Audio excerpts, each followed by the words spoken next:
welcome. Thank you for joining me. I'm speaking very low because here in the United States of America, on the West Coast, um, it is approximately 3:40 a.m. And so this is nothing official, you guys. I'm actually going to do a actual tarot reading, preparing for this, excuse me, the full moon that's coming on the 26th. It's considered to be a pink moon, and it's going to be in Scorpio. Okay. And it has potential to be very, very transformative if we maximize and take advantage of the energies. And so, but I want to just share really quickly an affirmation that's on one of my apps here on my phone, and it says, um, it says, I guess I should put the mic up to my phone, right? I mean, the mic up to my mouth. It says, I spend time with positive, energetic people. I spend time with positive, energetic people. Now just sit with that. Okay. Just sit with that for a while, and I'll get into more on the app talking about, full moon and how we can really try to hone in on the energy as a woman.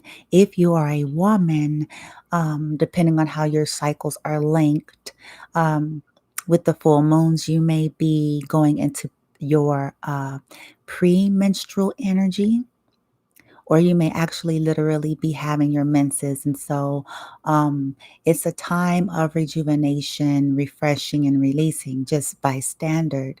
But Scorpio, Scorpio in specific, in my opinion, if you all are familiar with tarot, then you know that the major arcana represented for the zodiac sign of Scorpio is death.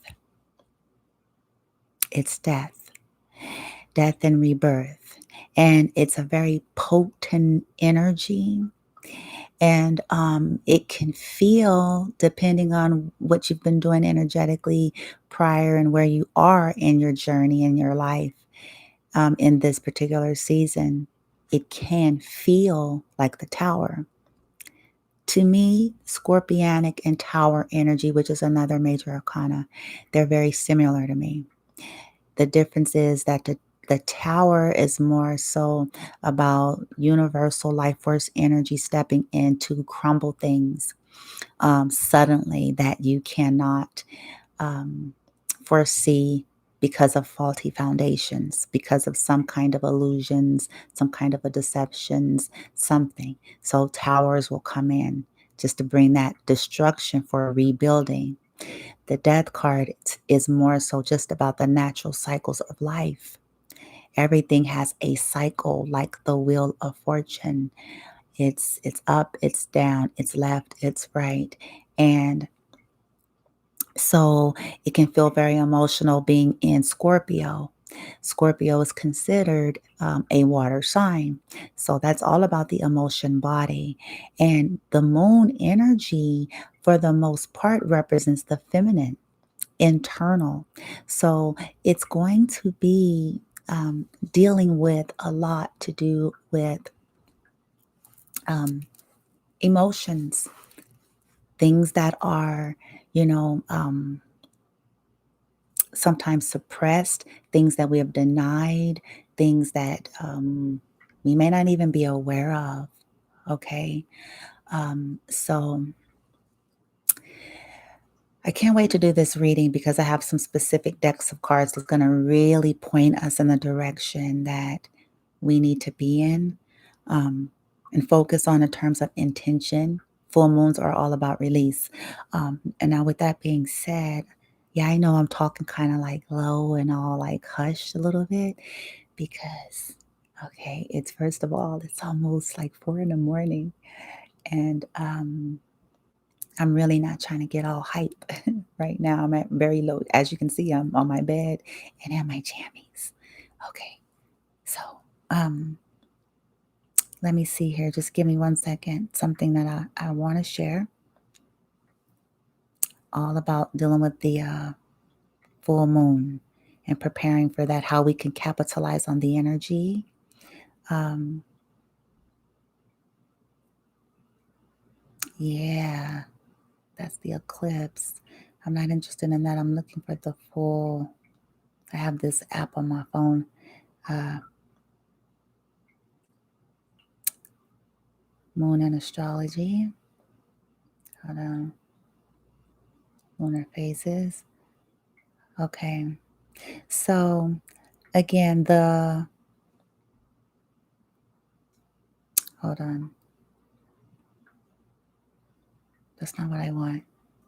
Okay. So the moon in Scorpio improves intuition, but it makes you more emotional and critical. So it has the potential. So that's why I'm saying, if any of us are, you know, if we're going through a challenging time or major transitions right now, depends on where you're at. So you can feel like you're on an emotional roller coaster, or you may find that you feel like you're very critical, right? Whether it's of yourself, of others, of life. And so it's normal. And I wanted to come on to say that, like, hopefully to bring comfort. Um, to many of us, especially those of us that are really on this journey and have really dedicated to trying to do the work. Okay. Um, and when I say do the work, I mean, just really going within, not escapism. I'm trying to stay on track with the conversation here, but I I know that there are so many people are misguided, and they mistake information. Um, this stuff is not about bypassing. It's not about escapism. It's not about numbing out. It's not about um, just trying to improve our external worlds because I'm seeing so much in my own personal life. That's why I can share this.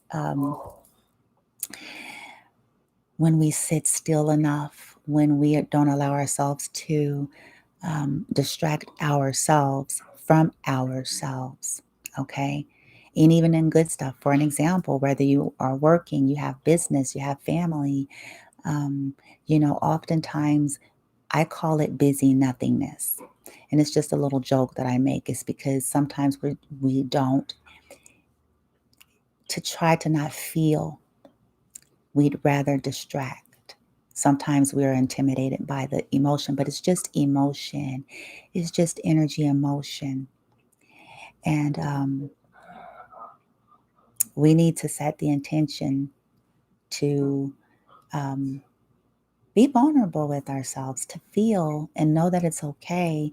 And just rather than talk necessarily about the emotion, allow ourselves to just identify it when it's happening. And then if we're in that space, if we can, and just sit with it and see what's happening in our body, and then breathing through it and asking ourselves like the hard questions. It's easy.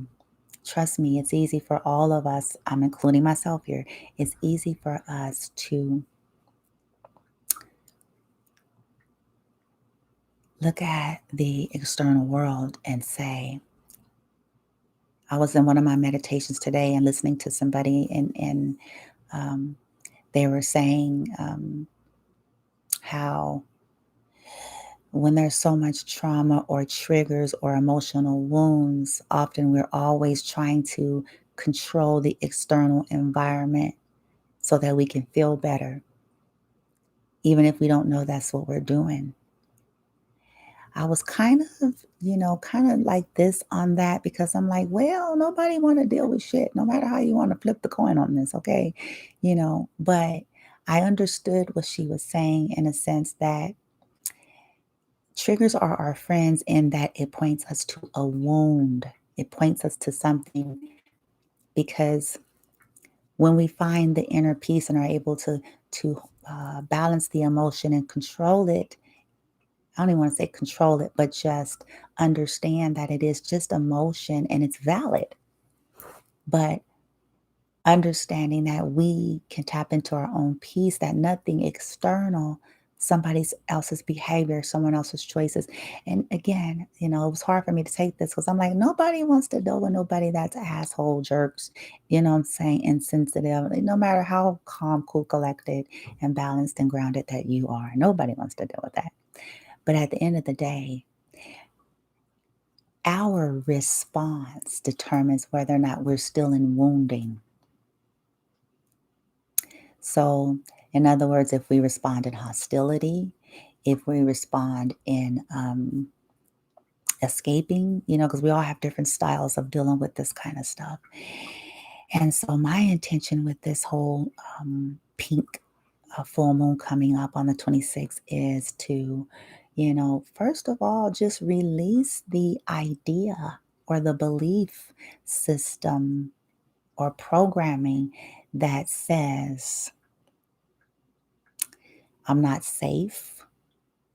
And if people are being volatile or hostile, and hear me out in a balanced way, I'm not talking about danger and people are outside, I'm saying shooting and you need to run. I'm not talking about that. I mean, people's energy and the way they vibrate and their frequency in their lives and how they interact with me, that I can't have my peace or my calmness or my groundedness unless they are behaving a certain way, and releasing the thought um, that I have to continue to, I'm looking for the right words. We all have a right to remove ourselves from things. And I want to make that clear. You know, um,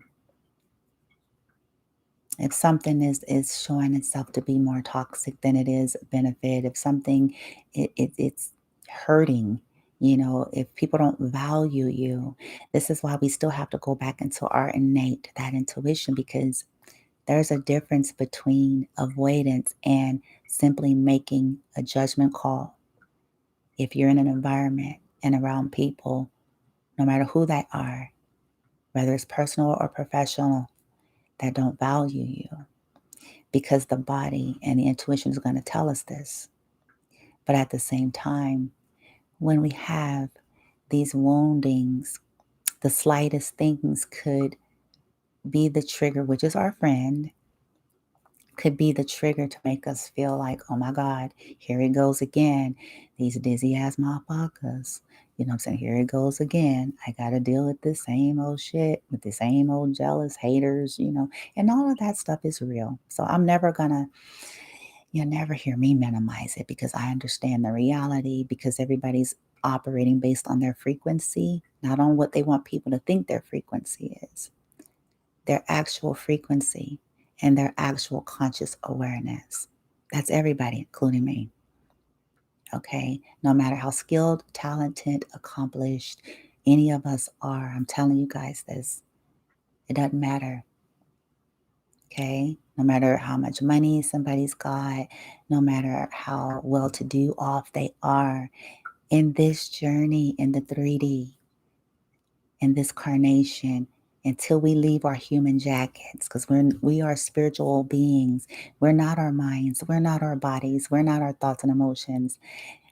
All of this is an illusion. We are spiritual, divine beings having a human experience in the human bodies in the 3D physicality. We have an ego that we have to operate through in order to have this 3D physicality. And if we're not continually on the journey, because it is a journey, If we cap off or we feel like we have attained a certain amount of knowledge or skill or practice in whether it's an industry, healing, energy work, meditation, if we take on that attitude, chances are we're very much susceptible to be operating from our lower, and it's not bad, but just more from the lower version ego of ourselves, because we still have the human jacket with all of its vulnerabilities, and it's never finished. Otherwise, it wouldn't be called a journey. You don't cap off. You don't cap off. And so my desire is to be able to be more in balance with my internal world, my internal emotion, even with my heightened sense of intuition, even with it. Okay. Um, and kind of non reactive. I hate to say it, because it's almost like, well, when I say non reactive, it's just that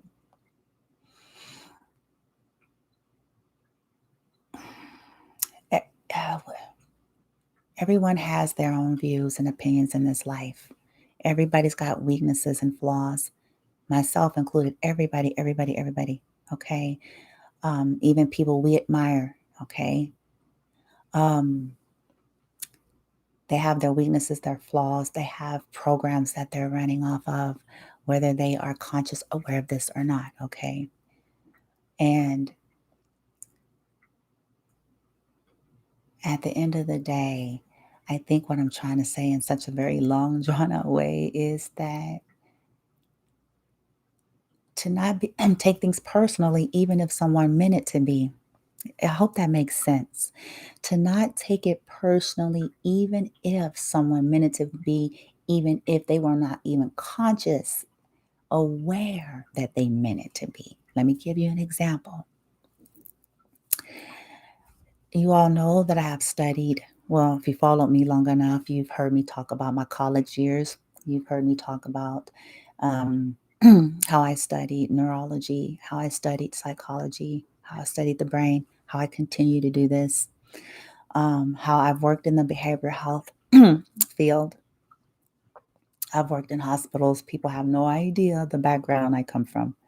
But um, in um, in narcissism, the study of narcissism, okay, as a personality disorder, they they often mention things like I forgot, was it gray rock, gray rock response and stuff like that. And what that means is that if you know you're dealing with somebody that has that kind of frequency, energy, or personality, the best thing you can do is they call it gray rock. It's basically neutrality. It's almost like stone. I think it's like you don't reveal or vibrate any kind of emotion in that instance that you're dealing with the person, situation, conversation, or whatever, right? Even if they're not aware of it, hear me out. Because this is how we stay in our own energy. And this is how we not allow that other person's behavior and their frequency to cause us to be rattled, even though it was meant to hurt. Another thing is like they call it whistleblowing in narcissism. One of the tactics and things that they're not aware of. Hear me out. Some of them are, but many of them aren't. But you can Google this information because, I mean, you can research it yourself, okay? But it's called whistleblowing. And this is what whistleblowing really looks like. I'll give you an example. So it's very under the cuff, but the energy, frequency, and vibration is to sow a seed to make you feel insecure or doubtful about something of yourself. And I'm going to give you a plain example. let's say there's a conversation that's being had with you, the person with the narcissistic energy, and let's say someone else or a group. And let's say you say something or you make a comment, right? Okay. And everybody's talking. And then the next thing is the person with the narcissistic energy, they'll say something of referencing your comment or how you commented without referring to you. And they'll make a little slight, like, let's say you were trying to express something, you were having a challenge, or you were just thinking about it. Then they'll turn around and then say something to the next person or make an overall comment like, um, oh, you really did say that eloquently to the other person. Or it's amazing how you communicated that. And on the surface, this is why I'm trying to say this, because on the surface, it looks harmless. It looks like there's nothing wrong with that comment at all. That's a perfectly fine, a perfectly normal comment. But we're talking energy, frequency, and vibration, that people with a more self-centered, narcissistic, kind of egotistical energy, um, especially if they feel intimidated by you for some reason, whether they know it or not, right? And people, I see I'm getting so many messages here, because it's like some of you may wonder, like, why would certain people have power or clout, or, you may question, like, how is that possible if they're in better position in life than me? But let me tell you something. When it comes to energy, something totally different. You may carry something within your energetic DNA, within your person, your soul essence that vibrates. Everything is energy. So it may pose as a trigger for them, even if they're not aware of it, and causes that stuff to stir up. So they want to sow a seed of doubt. Why? To make you feel small, to make you want to retreat, to make you want to question yourself, right? And now, when we point it back to us, we can go back to our core wound, related to it, and say, okay, my core wound regarding that. If we are triggered by it, or we can't seem to handle it, face that core wound and go, even though they meant it for whatever, you know, we can do that healing work and inner child work and energy work on us, and just go, okay, breathe into it, see what you're feeling in your body when that happens, you know, and go, oh, okay, because when I was little, everybody teased me all the time. Oh, okay, because my mother or my father, they were always picking at me. They were always teasing me. They were always criticizing something, right? And so, of course, when people show up in our world representing that, it is going to have a certain feeling, especially if that's what you come from. If you come from people constantly trying to critique you before they even know you, before they even love you, before they even, you know what I'm saying, prove their sincerity or intent. And I personally, in my opinion, I actually have a problem with that in my resonance. I actually just don't agree. Um, Not on a personal level. I know people do things, we got YouTube platforms, and because you can go to another channel. I mean, to me, that's different. This is called freedom of speech. So you can speak your truths. But in terms of like how you talk to people and how you interact and engage, and, I'm saying, things like that, whether it's friends, family, lovers, professional even, I don't agree with that. I think that people need to, I mean, hell, if you study business, which I did study in college, um, if you study business, they tell you that, even as a basic premise, that before you start trying to critique people, you need to highlight what you like about them. You need to highlight what you love about them. You need to highlight the good, the gifts that you see and value. Nobody wants to be made to feel like something's wrong with them all the time. I don't care who it is. Okay? Especially from someone that they don't really know. Okay? Um, and that's a more masculine, I think that's a part of the out of balance masculine energy. Even if you are a woman, it's the masculine energy that is out of balance there. That feels a sense of entitlement or supremacy to not take moments to be a little more sensitive and tactful and diplomatic in the approach with dealing with people, because everybody is different. Everybody, I said this on another video, everybody don't process the same. Everybody don't speak in the same manner. Everybody don't, you know what I'm saying? And that's something that really shouldn't be critiqued much. Okay?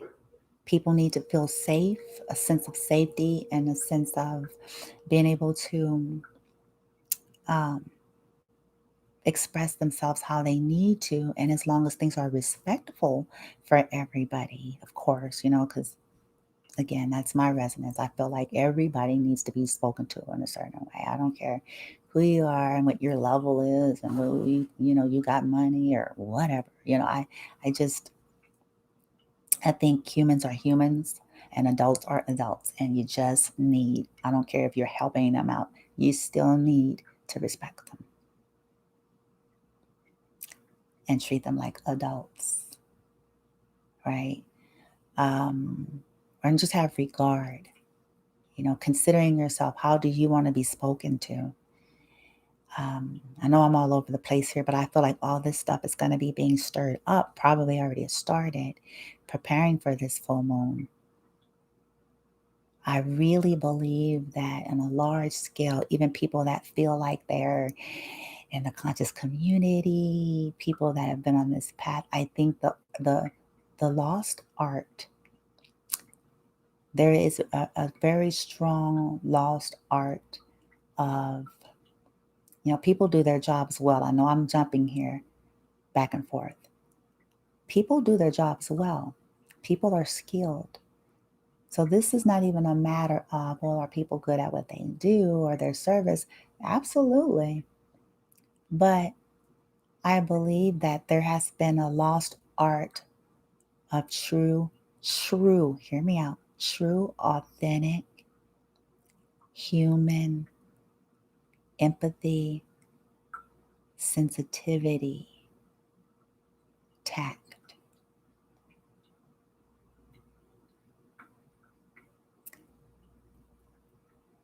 That requires, you guys heard me talk about interpersonal skill.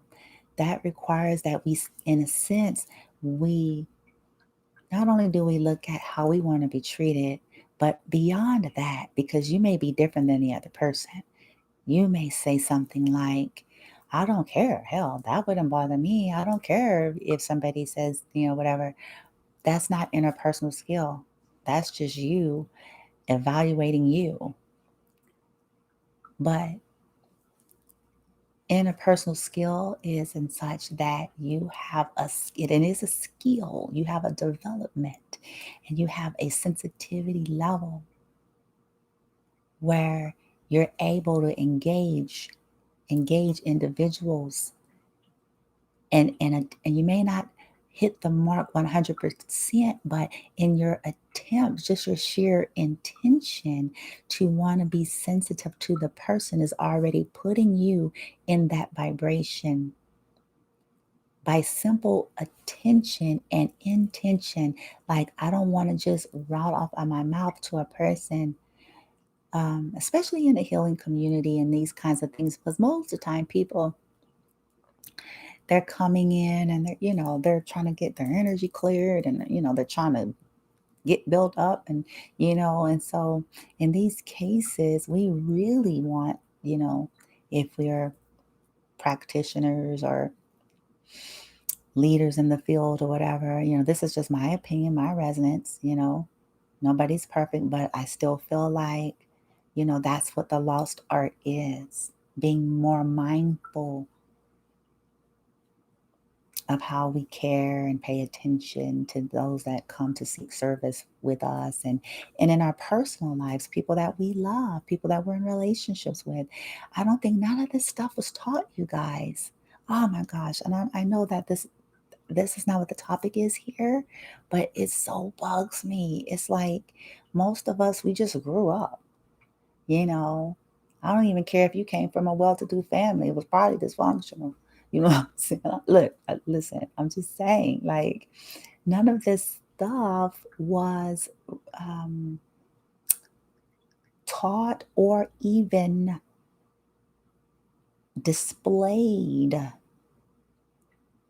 in terms of, do y'all even know how to relate other than acting a damn fool? Other than complaining about shit, talking about people, talking about each other, worse yet. You know what I'm saying? Do you all know how to even have a legit interest in each other beyond trauma? Trauma or drama?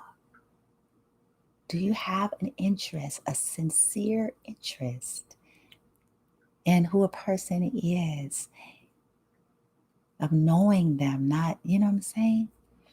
And practicing it as a skill, practicing as and not as a obligation or a burden. It's like, I love you, I care for you as a person, I'm interested in you as my sister, my brother, my uncle, I'm interested in your person, I'm interested, I care about you holistically, who you are, not just what I can get. I heard somebody made a comment today when they were talking about something I was watching, and they said humans are not objects. And I feel like there's this very major objectifying energy that most people operate in, even if they're consciously unaware. Objectifying people just down to the way you want to use them. Is that a sincere, loving interest in a person, or is it codependency upon something in which you want to get out of them? Whether it be business, professional, personal, whatever, whether it be clout, whether it be resources, whether it be uh, survival, sex, right? Whether it be, you hear what I'm saying? Is your sheer interest in individuals in your life? Be honest with yourself. See, this is the stuff I feel like, if you're on this journey and you're trying to shake some stuff up with this Scorpio full moon coming, yeah, this got the potential to really go there. And not so we can beat up ourselves. This is not what it's about. But we can't hide and keep trying to say, well, I don't want to beat up myself. I don't want to forgive myself. I don't want to, okay. But that doesn't give you that doesn't mean it's beneficial to bypass the reality of you needing to look at yourself.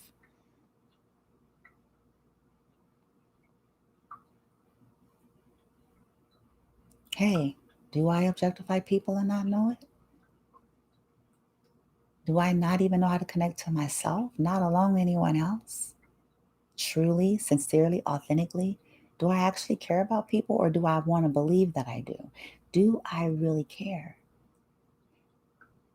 Sure, I may be doing the best to my ability, but see, it takes us all. If we don't allow ourselves to still enough, we're never going to tap into being able to tap into the truth, because we're busying ourselves.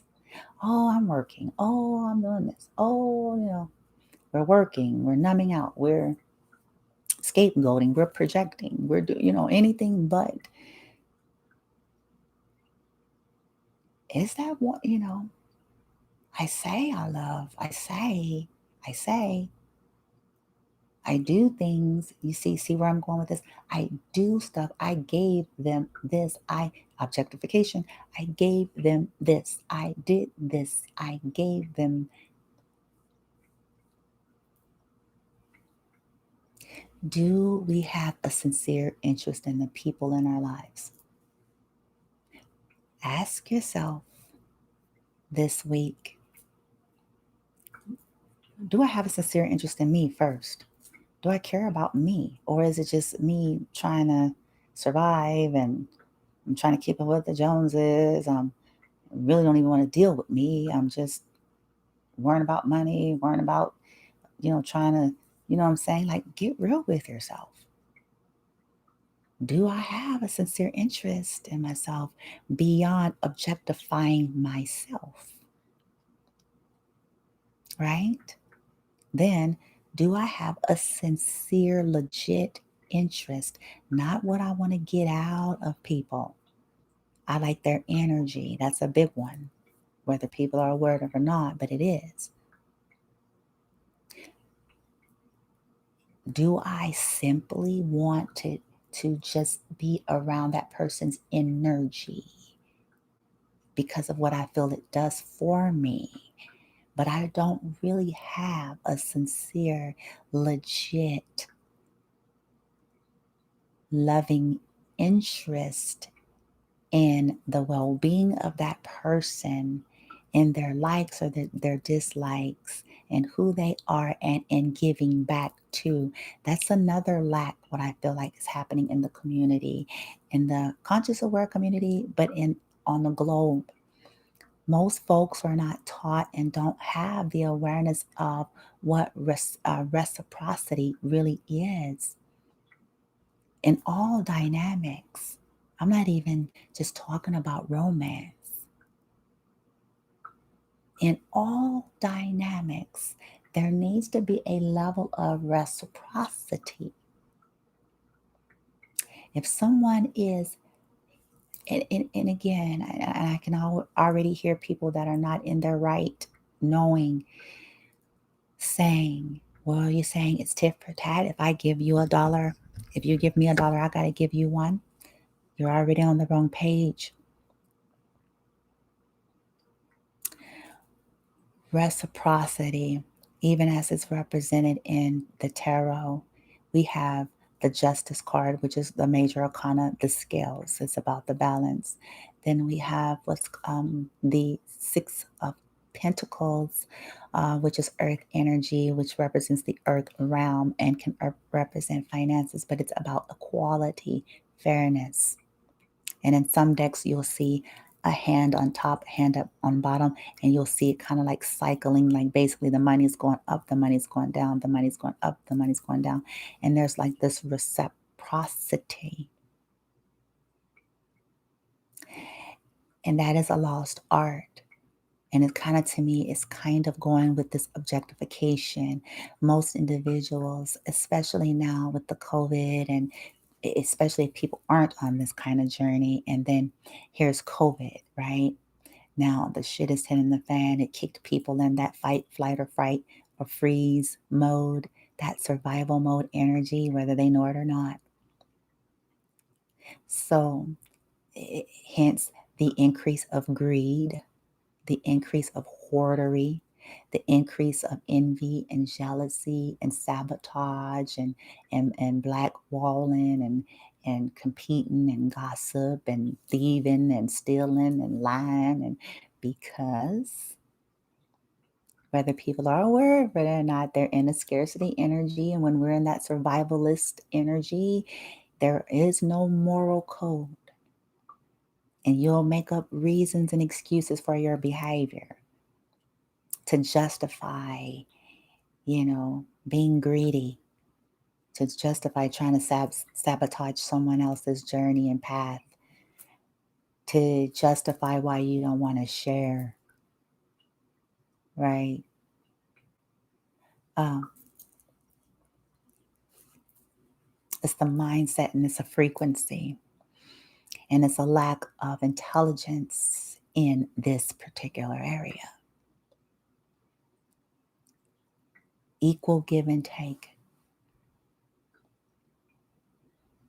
If somebody is taking out time and they consistently invest in you, whether it be they are consistently being there for you as a friend, being your cheerleader, being, and I'm using these examples because often this is the very stuff that is bypassed. People only look at people that are 3D and more materialistic in nature. They typically only focus on, okay, well, I gave them this amount of money. I let them have this. The material. But let me tell you something. The value of energy is priceless. And if people have invested sincere wisdom, whether people are coming to you for counsel, people were coming to you for advice, people were coming to you for ideas because you may be very creative. If people were coming to you, you know what I'm saying, because you just simply got some kind of an energy about you. If you're a healer, chances are you have a healing energy, even if you're not necessarily just trying to heal, because if that's your soul's DNA, if that is your imprint, if you carnated in this life with that vein, with that purpose, okay, it ain't about somebody better. It's all soul's journey. If that was your soul's incarnation, you carry the energetic imprint, perhaps on a higher plane. Okay, then of course any human have any capabilities that they want to tap, but depending on what your soul journey chose, you healers, star seeds, you know, they they're not better. They're old. Their souls are very old. This is why you may find that somebody that is 40 may have a frequency rippling, okay, energetically speaking, beyond someone that is 60 and 70, okay? And it's only because maybe their soul they carnated many, many times, and it's in the cache, it's in the DNA. And when they start awakening to it and pulling it in, the frequency is going to be felt, right? And so if you find, people want to be in your presence, there's a healing energy, there's a peace, there's a comfort. That is to be valued just as much as the frequency of money. That is to be valued. That is to be appreciated. Because guess what? Unlike a Mercedes Benz, you can't buy that energy. You can try to replicate it. You can try to duplicate it. You can try to Google it. But in its authentic form, you cannot buy it.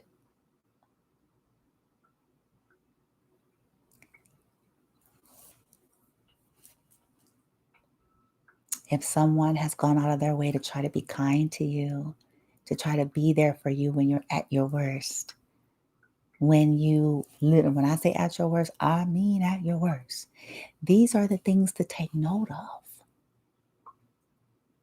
Were they criticizing you or were they nurturing to you? How did they talk to you? What was their energy towards you? Did they try to uh, stir you towards hope, even though maybe you made some mistakes, even though, let's say you had failed? How was their energy towards you? Were they kind? Were they reassuring? Did they try to remind you of your greatness? These are people to take note of. And I'm not talking about enabling. That's a whole nother topic. I'm not talking about, people that don't want to try to grow or change in their lives. And they just, like I'm saying, they just look to other people to get around their energy because they don't want to do the healing. They don't want to face the dark night of the soul. They don't want to have to change. They rather just get around certain people. But the whole point of me saying all this is my intention, I'm going to be doing in this whole process, first and foremost for myself, but I will be sending some intentions and channeling energy on a collective scale, um, regarding bringing back the art of diplomacy, tact, interpersonal skill, okay, sincere interest in humans, and reciprocity in dynamics, all forms of dynamics, getting back to a healthy reciprocity. Because I believe that this is why we probably feel and see and sense so much resistance and resentment. The other night when I was on the live, I had someone come on and something about, they were going to get married, they were co-parenting, and that the person, they said that, I don't know if this is true, whatever, but they said that the person cheated, um, and left them and took everything, because the person that left was the person that had all the money and whatever. And they said that that person was controlling or whatever. And I always listen to the people who come on, and I just take it as face value, even if I can discern differently, because it's not my job to get into that, especially on a live scale that's more private. But what I did say and share was something that I feel like it's like I don't think people get it, because I can see it on two sides. You know, I understand that sometimes people are in different places, and one of the partners, they make the money and they are in the position, and then the other one may not.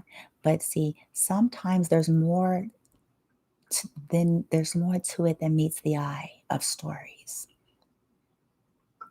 And what ends up happening is, at some point, people, if they're in a situation, in a partnership with somebody, and this person is not showing consistently any kind of growth, if they're not, exhibiting that, it's not about what people say. Communication, verbal communication is zilch. It means nothing. Okay, it really does. It means nothing. If they are not exhibiting true and sincere desire to whatever, you know what I mean? And whatever that means, because what happens is this: if there's one person in a dynamic that is carrying all of the weight, and then the other person that's in it, let's say, it's just for an example, let's say not only do they not do nothing, they're asshole. Hear me out. That other person is going to probably grow extremely resentful and not even want to be bothered. Not because they don't care, not because they think they're better, not because they're even trying to be judging, but because of the obvious display of the other person to feel entitled to be taken care of, and yet treat the individual that's taking care of them like shit.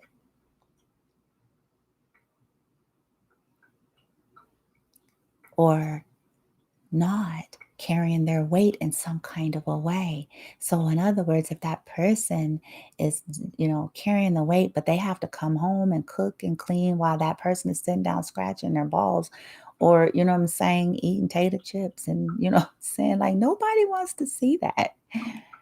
Not when you get past 25, like, all that stuff is cutesy and cool when you're in college and when you're in high school, you know. or you're wealthy to the max where you've inherited all these riches and you don't have to, you have accountants and people that handle all of the affairs, of finances and stuff like that. And all you have to do is just live, that's a whole nother ball game. But until you're in that vein in your life, it's like, well, there's got to be some reciprocity somewhere. There's got to be an equal payoff because, okay, maybe that person don't got the money, but how could they show their support? That's what I mean by that kind of stuff. It's like, okay, life happens, but how are you trying to balance that out in this dynamic? Maybe you don't have money. But are you trying to help this person? Are you trying to like, okay, let me clean, let me, you know, try to be helpful? If you have any kind of ideas, if you have some kind of wisdom that can help them and what they do, are you see what I'm trying to say? Are you showing your gratitude and appreciation? Are you trying to put a smile on that person's face and show them that, hey, I appreciate you. Go out there every day and you do what I'm not doing, and I'm grateful for it. Okay, how can I put a smile on your face? How can I comfort you? You're going out there and dealing with the world while I'm here, you know. So, and I didn't know the stories of the person, but I did try to explain it like, because I know people say stuff, but it's like, okay, were you an asshole? Let's be honest about this, you know. Did you cheat first? Because sometimes people be coming on there and be like, it's like, yeah, but did you cheat? And now it turns out that they end up cheating on you because they found out you cheated. I'm not saying that this is right, but it's funny how we only want to see or present one side of the story. You know, um, and I'm sharing all this for those of you who are on this path, who resonate with me and what I do, and some things you may be feeling, especially with as the energies are shifting, getting ready to go into this full moon. And it's like, what happened? Going all the way back to the roots of what we came up in and what was modeled and what wasn't modeled, and how we deal with each other. And is our interest sheerly surface and superficial and fake and shallow in one another? And then we act like we, what I'm saying, are one big family and we love each other. And when the rubber meets the road and trauma happens, but that's not love.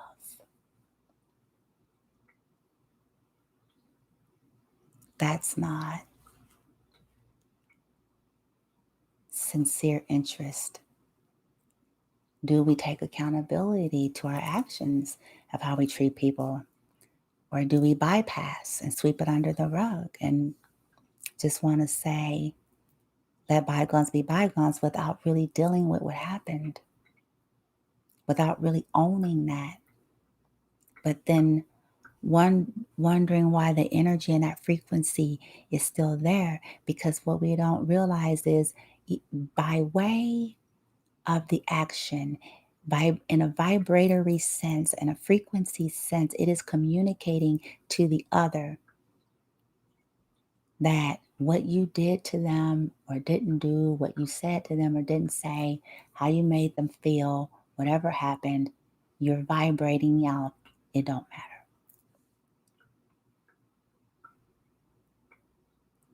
It don't matter. Too bad, so sad, not that important. And what ends up happening with that, then of course, there's going to be an energy and frequency of some resentment or energy or frequency of some like, well, hell, you know what I'm saying?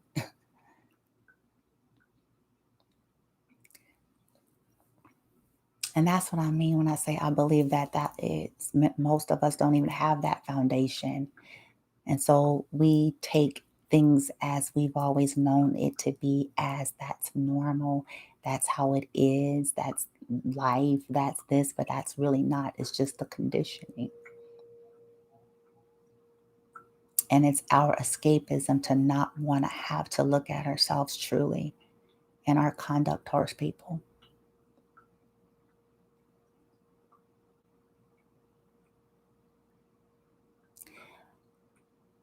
Are our conversations always one-sided? See, these are all the things that I'm starting to take notice of, and I'm bringing a lot of things to halt in my life. A lot. I'm noticing this. Instead of, we got to take notice, and it's not in judgment and meanness, but it's about trying to get that justice scale back, that Six of Pentacles, bringing things back to balance. Are you the person that's always talking? Are you the person, whether it be that you're the carrier of a relationship or a dynamic? Are you the one that's always expected to reach out and call people? Is that the pattern and conditioning that have been programmed, and it's the expectation? Are you the one that's always to say sorry? Are you the one, looking at all those dynamics, considered the fixer?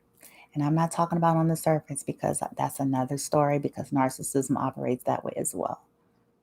But I'm talking about always trying to find peace truly for everybody, not just for yourself.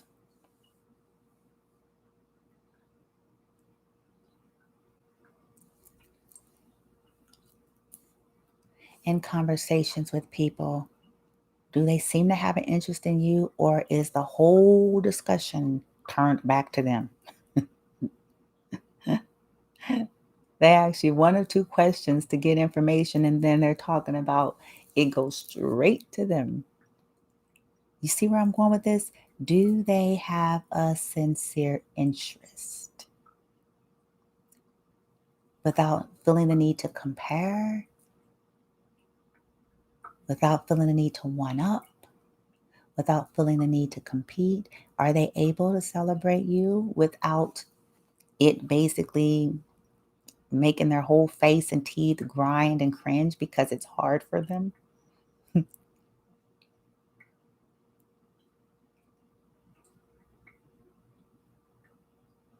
Or do they bypass and act like they're just away super busy, when in essence ain't nobody that goddamn busy?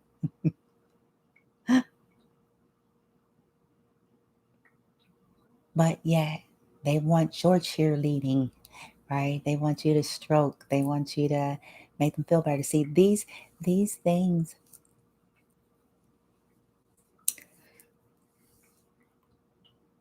it's that energy of look at me, pay attention to me, say something about me, praise me, worship me, without saying it.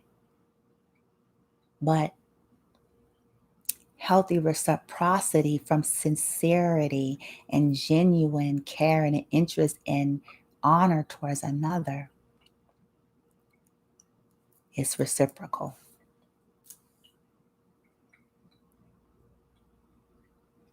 And no one in that dynamic feels, when this is a healthy dynamic, nobody feels less than. Nobody feels like stuff is taken away from them by honoring and validating someone else. They don't feel like by celebrating an accomplishment or, you know, um, having that sincere interest without trying to capitalize on it. And some, see, again, it's that objectification. I'm telling you. Can you do that without attaching to it and trying to claim something of it as yours? And not feel like you lost something? There's an abundance. You don't lose. We don't lose. I've been saying this for a long time. You don't lose by being able to support someone else or validate them or celebrate them or um, um, affirm them or recognize them in some way. You don't lose from what you are trying to build. It doesn't mean anything that you are doing are less than. That's that comparison energy. There's the objectification again.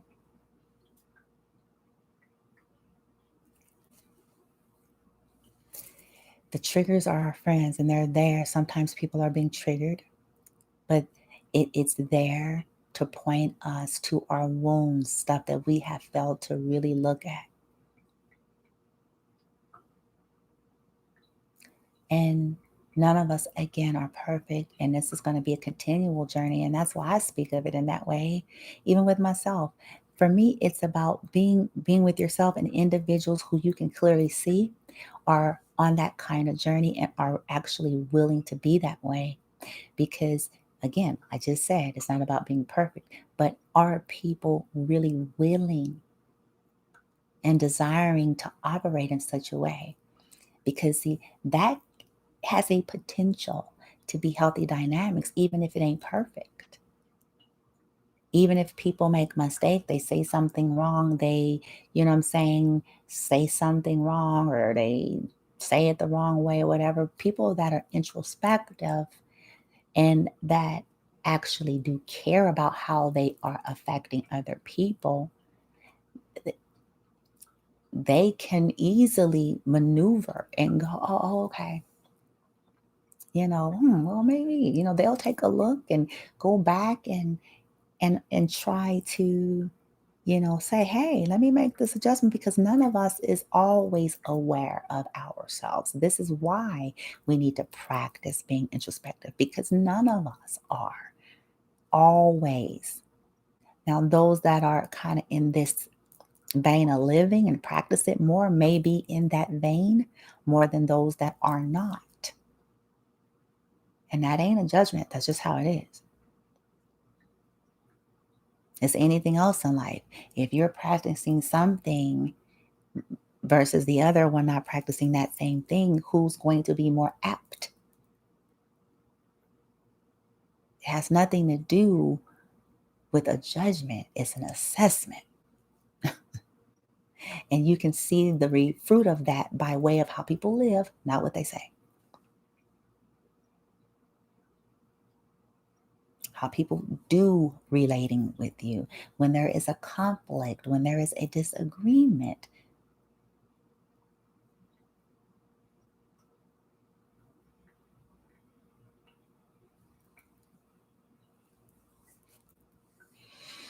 and how you just do life. How do you interact? And I'm really just coming to terms with, I'm like, I was just asking myself last few days, I was like, yeah, I don't know if it's because I'm going through another major phase in life, 45 years old. But I'm like, I ain't really all that, once upon a time. Once upon a time, I'm saying, I used to be like, uh, always trying to find somewhere to fit in, always wanting to belong, always, you know. But what I'm starting to realize is this. First of all, I got to value myself and my own energy and realize who I am and the value of what I bring. And understanding that that deserves reverence, straight up. And some may say, they may think that's arrogance, but it's absolutely not. It's not. Just like people want individuals to reverence if they spent 20 damn years in school and they got damn, you know what I'm saying, degrees up the yang and practicing medicine or, law or whatever. They want people to honor that shit. They want people to respect it, right? And if people don't, they don't tarry. They don't get into debates and arguments and, you know, uh, they ain't trying to beg motherfuckers, you know what I'm saying, to value their lawyer and I don't even if that's a word. But you know what I'm saying? Because they just know who they are and they sacrifice to be who they are. And, they don't really have energy and time to waste in terms of people who show no intellectual grasp or understanding of who they are, or people that don't value and appreciate who they are. They just live their life and they keep it pushing and they create healthy boundaries, and they know when to hold them, when to fold them. They know what to invest in, what not to invest in. And, realizing that they're valuable, whether people are acknowledging that to them or not. And what I'm realizing, I'm using that just to, give an example, but it's like, okay, I deserve to receive what I give, period. And on an energetic plane, I'm saying, on a vibrational plane, on a spiritual plane, however you want to put it. And if that's not what I sense, and I'll know, and what I'm starting to be able to do really quickly now is I can gauge it real fast now. And what I realize is that, oh, it took me a long time, like really up to here recently. Like, oh, I'm not supposed to be trying to engage, or like, maybe it rubs off or convince. It's like, no, I'm supposed to be honoring my energy.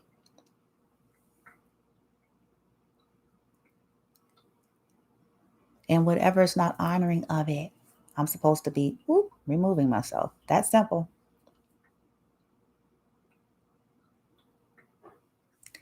In love.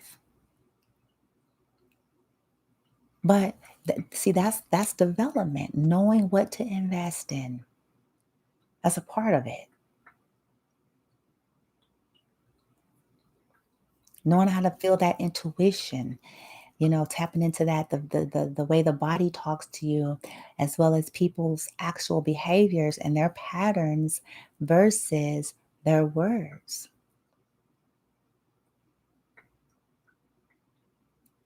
And going, okay. And in some cases, it's just about an adjustment. In some cases, it's a matter of us just simply pulling back a little bit, and I realize that as well. Sometimes it's just a matter of an adjustment, like, oh, okay, wait, wait, wait, wait. I'm giving too much. I need to tamper it down. I need to, you know, um, weigh things out and evaluate and watch and pay attention so I can continue to make some adjustments if necessary. And then, of course, ultimately, if what I am discerning and picking up eventually leads me towards, okay, back up all the way out. They don't see you, they don't recognize you, they don't honor you. So if they don't need your energy there. They don't need to be able to capitalize off of an energy that they don't honor rightly. Not the surface bullshit, because I smell that too. That they don't rightly honor. Okay, you can still love them and send them violet fire and Reiki and, you know what I'm saying, blessings and bless. You know what I'm saying? To say it's not even about the other stuff. It's just like, oh, okay, I need to be being where I'm honored. Simple as that. Hell, it's so simple. Yet because of what I came from and what I was conditioned in, all that toxicity, all that abuse, all that narcissism, you know what I'm saying? I didn't,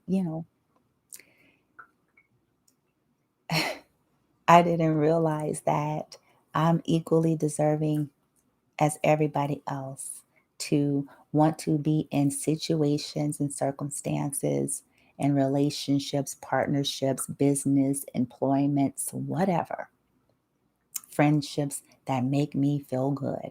And when I say make me, I'm not saying that it's other people's responsibility to. What I'm saying is, if we are in things that they leave an energy and frequency that you feel more depleted than refreshed, or you start to feel more down due to their toxicity and their behavior and their lack of respect and appreciation to you,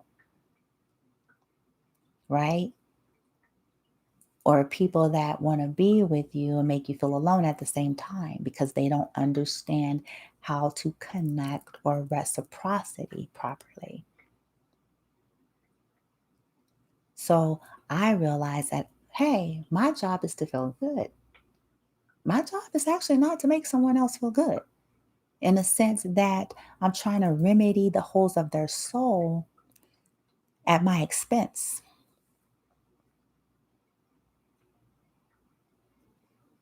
My job is to be happy in my life and to seek that fulfillment in myself, within me, and in my life, and to align with those who enjoy me that I enjoy, right?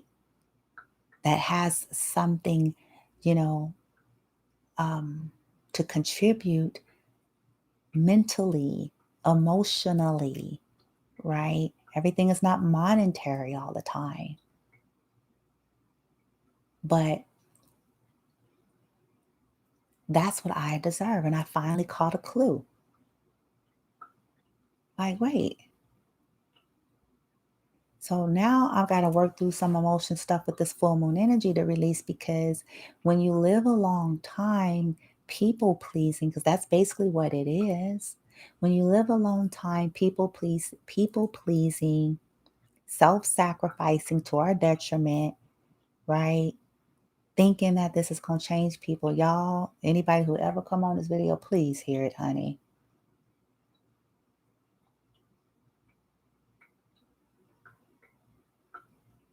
Pay attention to the patterns.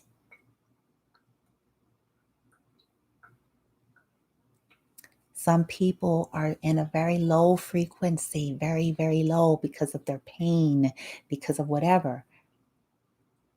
But the bottom line is there are some people that are in a very, very low frequency,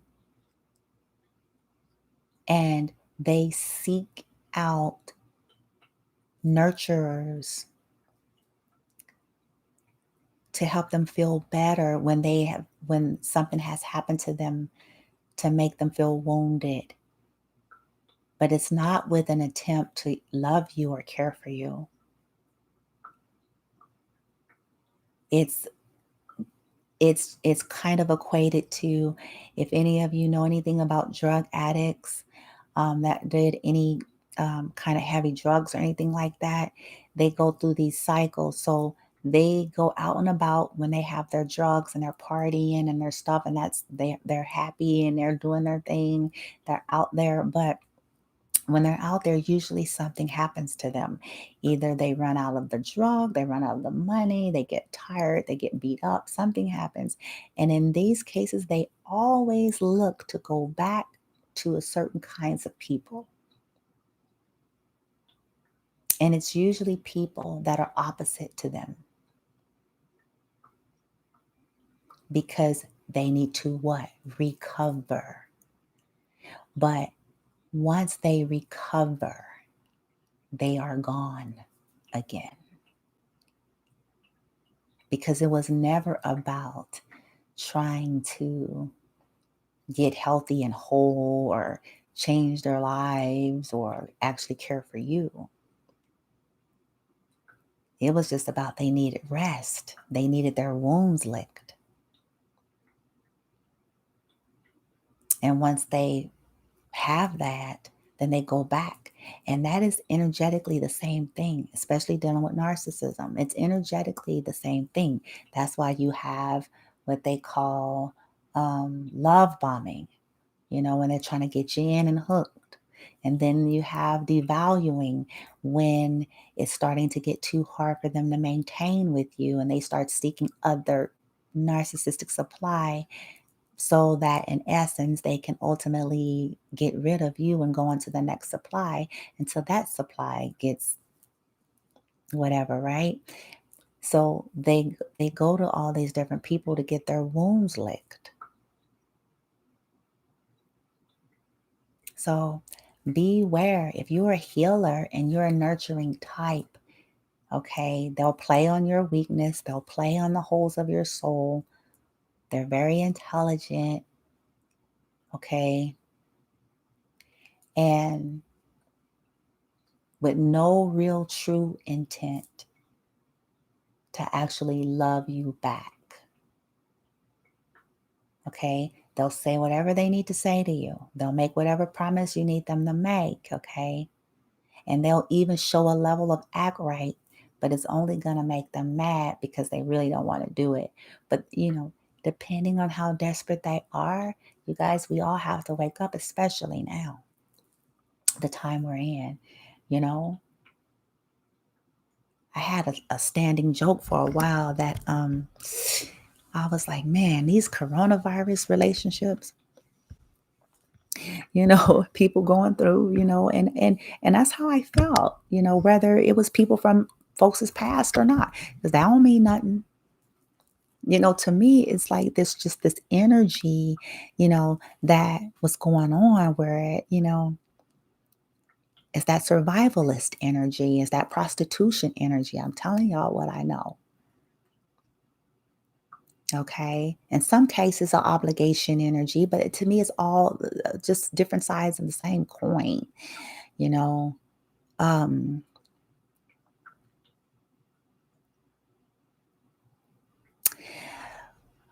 my intent is that, for myself and what I present with Bloom here and this whole discussion with the moon energy and emotions and intelligence and development, communication and reciprocity and what I'm saying, honing our emotion, not being reactive, honoring our energy. It's because at the end of the day, that is love. That is love. And people that are in the lower frequency often try to manipulate that statement. Well, if you love, people say that when they want to get you to do something. Okay, hello. When they want you to continue to take their bullshit, when they want you to continue to take breadcrumbs, love is going to honor you. Love is not going to sacrifice you in the name of coddling somebody who don't want to really be helped in life, or someone that is objectifying you versus a sincere, real interest, somebody that's gossiping about you, talking about you, all this stuff. They are not currently in a vibration to deserve the honor of your energy.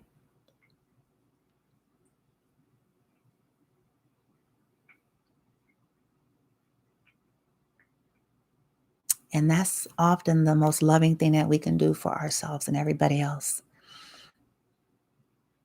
is to honor ourselves by removing ourselves from situations that don't bring us happiness, man, at the end of the day. Situations that feel one-sided, right?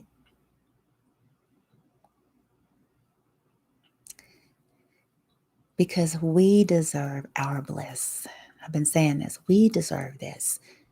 We're not here just to be given out to people. We're not here as energetic batteries for people who don't want to go get their own batteries.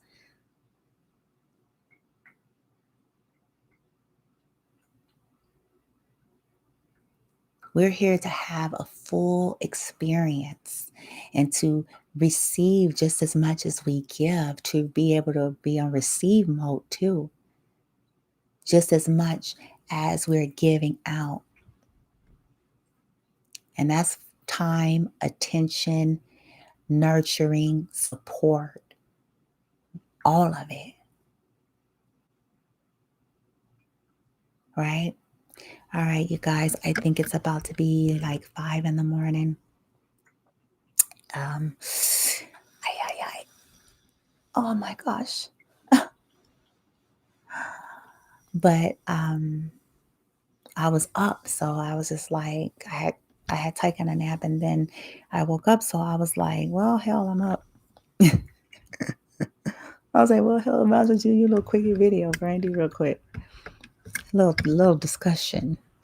And provoke some people out there and get folks that resonate, of course, to prepare for this, full moon energy and then start going within and, maybe practicing a form of meditation, whatever floats your boat to get you in that place to stillness and looking at yourself rather than externalizing always this way, this way, this way, this way. Instead of always looking at this person, this person, this person, this thing, then, everywhere, everywhere, everywhere. It's like, no,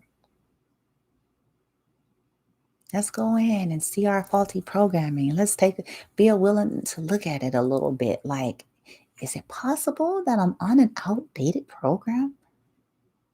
Is there a possibility that I am running off of an outdated program?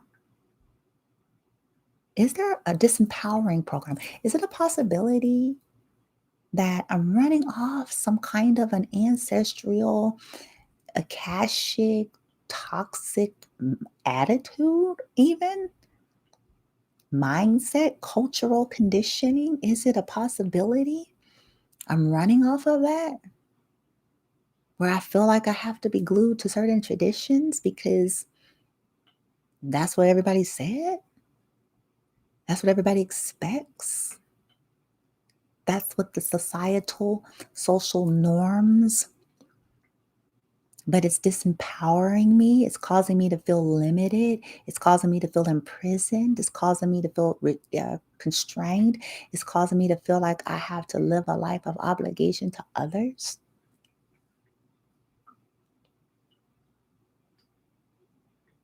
Though I'm miserable as hell.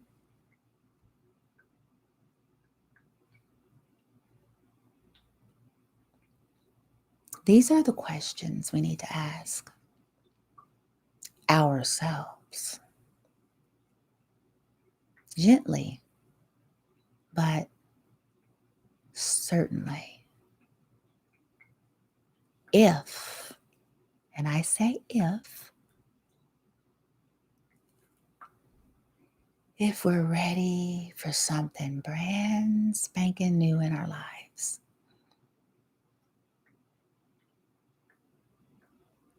Okay?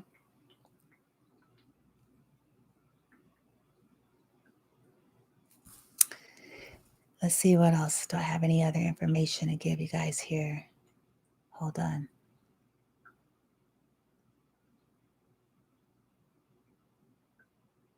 Nope, I think. Hold on here. Before I close out, just to see if there's any other goodies I could share that would be helpful for this.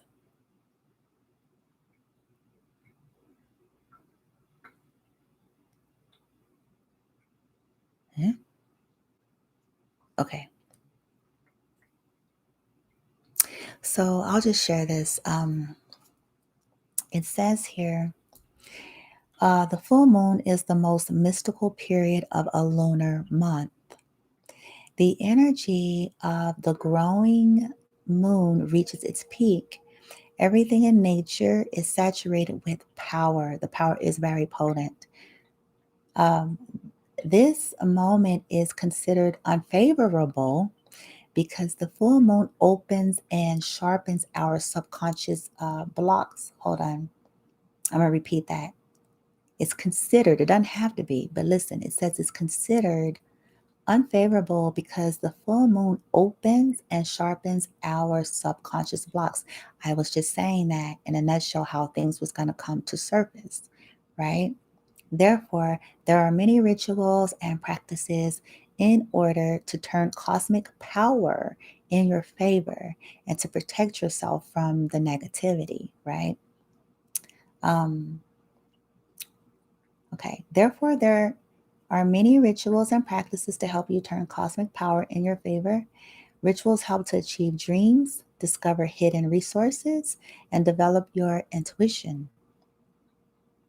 On the day of the full moon, you need to avoid, hear this out, on the day of the full moon, you need to avoid domestic chores as much as possible, as much as you can, okay? And to devote yourself to meditation, breathing techniques, and yoga. They're saying that you should wear white clothes and buy like white flowers, but I say go by your guidance on that. Um, your guidance may say something else or like a different color, but maybe lighter colors. But, there's nothing that's in stone here. But in the gist is kind of saying that if you are in a position, because everybody's lives are a little different, if you are in a position to like dedicate the full moon to more relaxation, meditation, breath work, things like that, listening to stuff, frequencies that make you feel calm, you know, it's beneficial. It'll help for when all that subconscious stuff comes up. It says the full moon period is good for gathering with other women. That's because it's closely related to the feminine energy and feminine cycles. With other women to create a female circle. All practices and rituals that women perform together become stronger and more effective because they are all filled with lunar energy. So women have more lunar energy than men. It says engage in joint meditation, creativity, dance, and singing. And so now in this case, it may not be something that all of us can do, but I know people have it virtually. There's a lot of people that do like full moon meditation circles and stuff with people uh, virtually. You don't have to do that if you're kind of not feeling that, but they're saying that the power when people are coming together um, with those mindsets, that those same intentions, that it amplifies and strengthens the power, of the release of, the energetic shift. Okay. Um, then it says here, OCU. This is a good one. I'm going to swallow this one. I was just saying it. It says, do not give into anger and annoyance. Oh, so if you got some pusher button people in your life, we can try our best to kind of just like set some energetic shields, like amplify my shields around me, please. Light team, higher self, please, because I need. Let's just re-amplify this, okay? Could we get some deflector energies? Psh, psh. You know, if you know that you have some pusher button people, some sandpaper peoples um, in your life, and it says at night, go out and spend some time under the moonlight. I actually love this. I think I'm going to make sure to do it this full moon. I didn't do it the last few ones, but I've done it before. I love it. I love doing night yoga. I love going under the moon, getting, jars of water and crystals and stuff like that, and like sitting it literally under the moon. And in nature, if you can, like in grass or under, trees and stuff like that. Oh my God. So it says, spend some time under the moonlight. Let it touch your face and your hands. This will help you to feel the lunar energy, okay, and recharge for the next month. It says, before carrying out rituals, tune in to it seriously without mistrust or skepticism. Respect the lunar energy. Ask for help and give thanks before and after the ritual. Of course, and I also recommend, release lists. Like if you have a release list, things that you want to let go, asking your higher self and like burning the release list, like ritual kind of thing, either burning it once it's all written out, burning it, burying it, doing something to it, shredding it, something to that effect, right? Um, okay, so there are many known, but it is best for your request to be unscripted. So yeah, it needs to be innate, kind of going with the flow, so that it's sincere and it comes straight from your heart. Okay. Um, and I just talked about that. They're talking about crystals here, charging them, charging your phone. Leaving items under the full moon if you can, and that may be a challenge. It depends on, where you live. Yeah, write on a paper what you want to get rid of, like bad habits, illnesses, addictions, codependencies, attachments, and then ask the moon for help. And then it says the next day, burn the paper using a candle or a bonfire. And then thank the moon for the given energy. They're talking about placing a glass of water and the windowsill under the moonlight to give it power. And then the next morning, on an empty stomach, to drink it, to sip it, and like feel the renewing and purifying, filling your body with bright energy. It says it's good to take a bath with charged moon water. Yeah, I've done that before. Um, oh, yeah, so it says that way you can absorb the feminine energy of the moon within your whole body. I've done that before. That's kind of awesome. Yeah, there's so many that they're listing here. I'm not going to go through all of them. But uh, the gist is, preparing for it, trying to be in a more meditative state, in a more relaxed state, and trying to avoid anger and annoyance and agitation. And I'm glad I just saw this because for whatever reason, my natal and astrological chart is set up in such a way it seems like I'm always a little bit ahead of it. This is what I'm noticing in my pattern. Like all the cycles, I'm usually starting a little bit ahead before the collective starts to feel the same thing. So I'm actually glad I saw this because today I was kind of like, what? I have some good stuff happening in my life and it be tripping me out. I'm like, well, I have good things, a lot of good things. So when this is the case, I'll be like baffled within myself. I'm like, well, man, why, Brandy? Like you're supposed to be just enjoying the blessings and just be happy and thankful for all of the grace and the mercy, and that you're receiving. But now I get it. Now that I read that, I'm like, oh yeah, that's right. And then I practice Reiki on myself every day.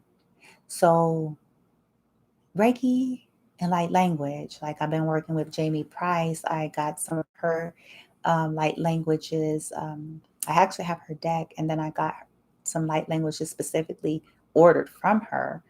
And so I do this every day, and I be forgetting sometimes. Like, well, yeah, Brandy, if you're running energy on yourself,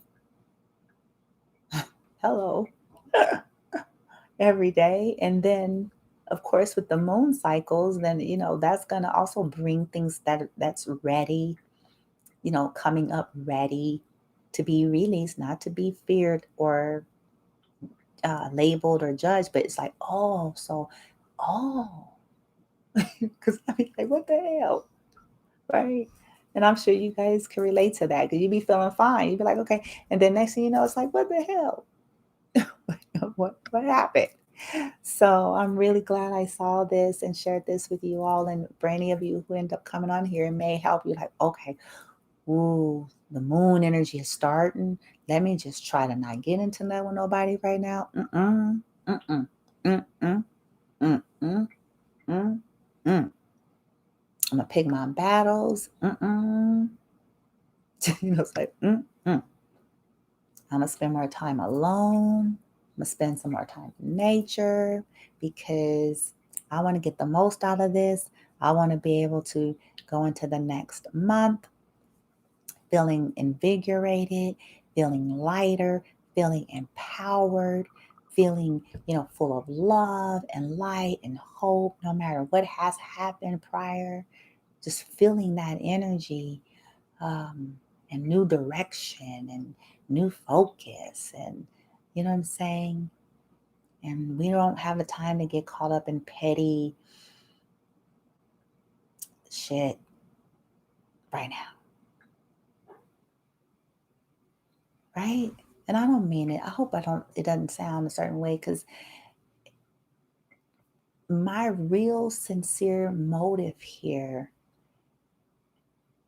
or intention, has nothing to do with